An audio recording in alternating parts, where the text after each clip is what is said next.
August 1945, Fort Oglethorpe, Georgia. The women whispered, "Are these really American prison camps?" She was a Luftwaffe radio operator. She was prepared for cages and cruelty. Instead, an American guard tipped his cap, and the smell of coffee filled the air. Rules, not rumors, ran this place. The Geneva Convention hung on the canteen wall. But this unexpected mercy felt like a trap, a strange poison delivered with white bread and peaches. How can kindness from an enemy feel more cruel than their hatred? Let us know your city and local time in the comments. We want to see how far these forgotten testimonies travel. If human dignity matters more than uniforms, subscribe to keep these stories alive. The heat of August 1945 pressed down on the canvas roof of the transport truck. Inside, a dozen German women sat in silence, the jolting journey across the state of Georgia having exhausted all conversation. They were auxiliaries, members of the Luftwaffe's communications service, captured in the fall of France and shipped across an entire ocean. Now, the truck groaned to a stop. A cloud of red dust settled.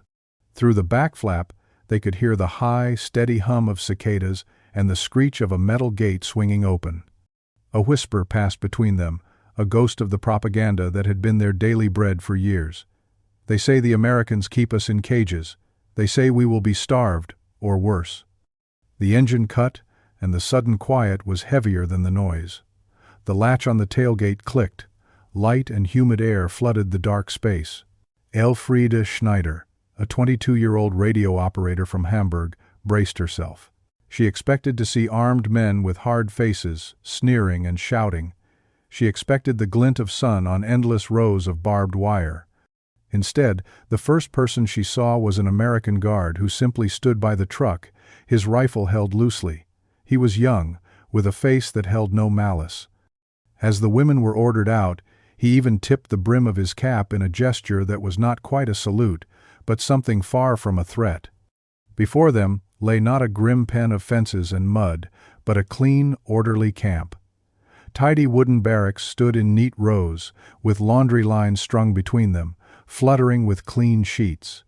The air carried a scent so foreign, so impossibly comforting, it made Elfrieda's head spin, the smell of brewing coffee. She had not smelled real coffee in nearly 3 years. One of the women, her voice choked with a mixture of fear and wonder, said the words that hung in the mind of every person there. "Are these really prison camps?" Inside the processing building, the confusion only deepened. No one was shoved. No one was insulted. An American officer, a woman with captain's bars on her collar, directed them with a calm, professional voice. Names were recorded, details taken down. Everything was procedure. Everything was correct. Elfriede watched, her training as an observer taking over. She saw a notice board on the wall of the mess hall, and her eyes caught on a sign from the Red Cross. The words were printed in both English and German. It quoted the Geneva Convention, Article 27. Prisoners of war will be given food rations, in quantity and quality, equal to that of the detaining power's own troops. Elfriede read the line again. It was a rule, a formal policy. It was not a myth whispered in the dark or a story told to frighten soldiers. It was an official promise, displayed for all to see. But the message her mind had carried for a decade screamed back at her. These people were the enemy. They were the decadent, undisciplined Americans who the Reich had assured them were ruthless monsters. The propaganda had been a fortress around her mind, but here, in the Georgia heat, she felt the first cracks appear in its foundation. The enemy followed rules, even when no one was watching. That evening, they were led into the mess hall for their first meal. Elfriede sat on a plain wooden bench, her hands trembling slightly in her lap. A plate was set before her. On it was a slice of meat, boiled potatoes, and a serving of canned peaches swimming in sweet syrup. Beside the plate sat 2 thick slices of perfectly white bread and a small pat of real butter. The sight was paralyzing. White bread. In Hamburg, her family was lucky to get a weekly ration of dark, dense bread cut with sawdust. Butter was a memory from before the war. And peaches. She could not remember the last time she had eaten fresh fruit that wasn't a shriveled apple scavenged in winter. The food was better than what she had eaten as a free woman in her own country for the past 5 years. She picked up her fork, but her throat felt tight. Every bite was an accusation. With each mouthful of sweet peach, she thought of her mother and younger brother back home, likely surviving on watery soup and whatever they could find in the rubble. They were starving while she, their enemy captor, sat here eating like a queen. This was not imprisonment. This was something else entirely, something more complicated and unsettling. This generosity felt like a weapon she did not understand. A profound shame washed over her, a guilt so heavy it soured the sweet taste in her mouth. She was a prisoner of war, yet here she was, living better than her own family. The thought was a painful, twisting knife. Mercy, she realized, could be its own kind of cage.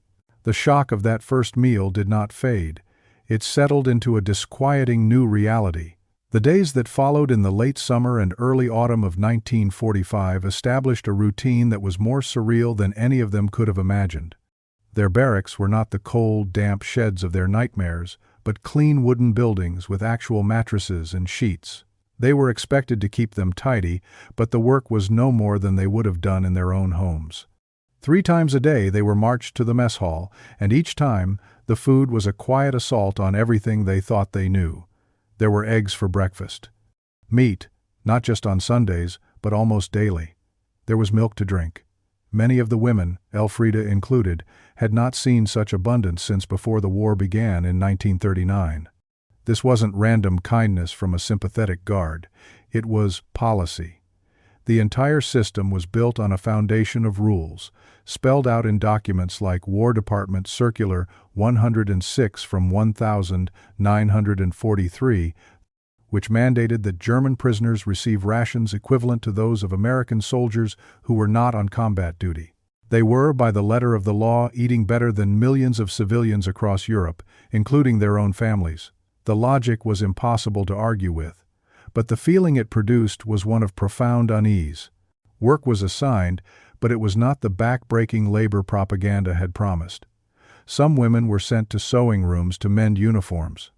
Others were tasked with clerical duties in the camp offices, their German language skills suddenly a useful asset. A few tended the vegetable gardens that supplied the kitchens. For their labor, they were not paid in currency but in canteen coupons. This small script allowed them to purchase simple luxuries that felt like treasures: a bar of soap, a tablet of writing paper, and an envelope, even a tube of lipstick. The existence of a canteen itself was a revelation. It meant the Americans acknowledged they had needs beyond simple survival. One afternoon, Elfrida spent an hour's worth of coupons on a postage stamp. She wrote a letter to her mother in Hamburg, carefully choosing her words, trying to describe her situation without causing alarm or disbelief. She wrote that she was safe, that she was healthy, and that she was being treated correctly. She left out the details about the white bread and the daily meat. How could she explain it? As she sealed the envelope, a chilling thought crossed her mind. Her mother, reading this letter with an American stamp, might think she had found paradise. The truth was far more complicated. She was a prisoner, living a better life than her free family, and the irony was a constant, bitter weight. The slow dismantling of their worldview continued outside of the barracks and the mess hall. They had been told the Americans would seek to destroy their culture and their spirit. Instead, they were offered English classes in the evenings. Church services were held every Sunday for those who wished to attend. Some evenings, a film projector was set up in the main hall, and they were shown American movies. One night, it was Charlie Chaplin's Modern Times. The flickering black and white images filled the room, and for the first time in months, Elfrida heard the women around her laugh.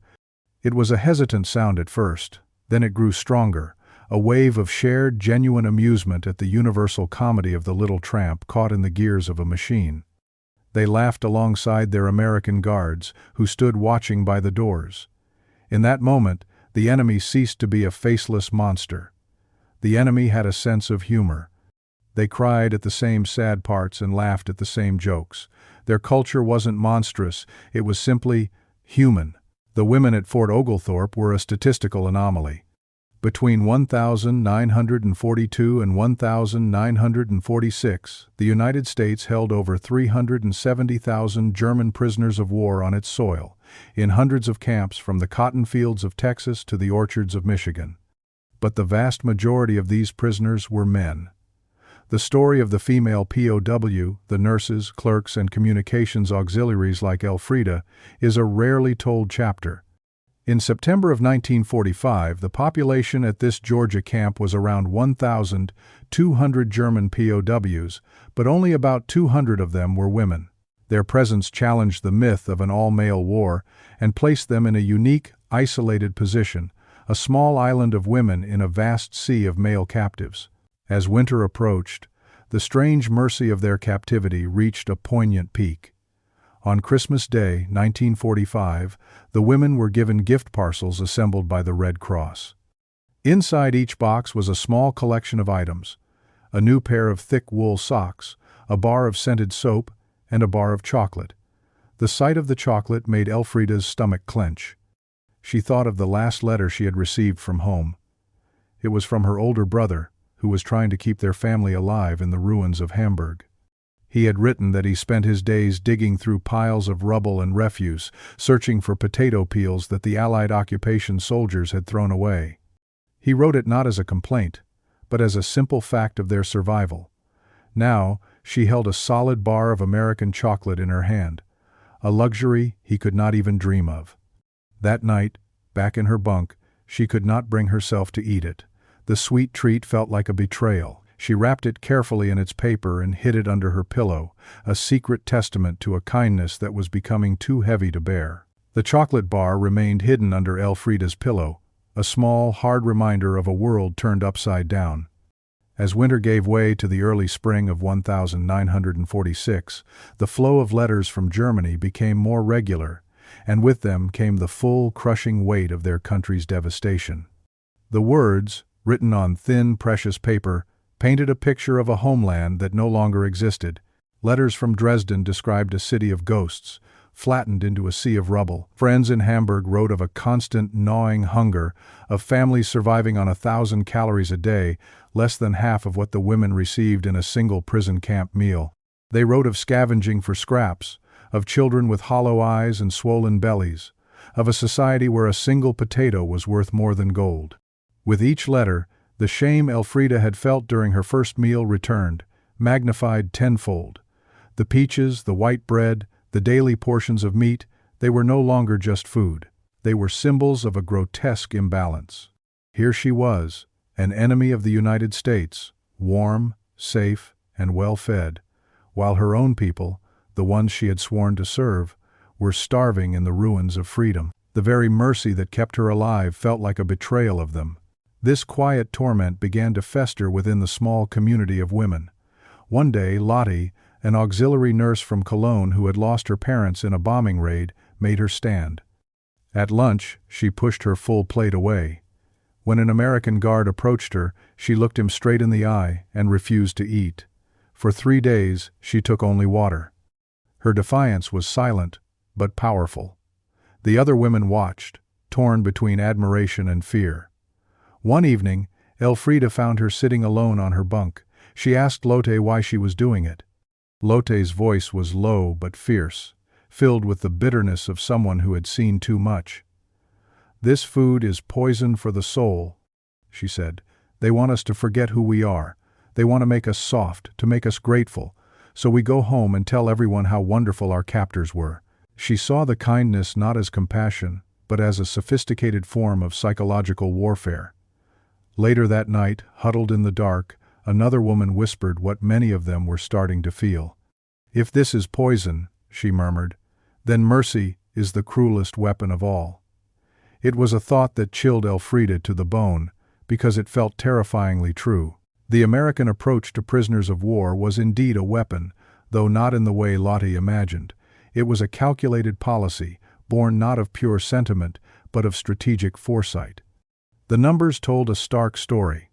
Of the hundreds of thousands of German POWs held on American soil, the mortality rate was less than 1%.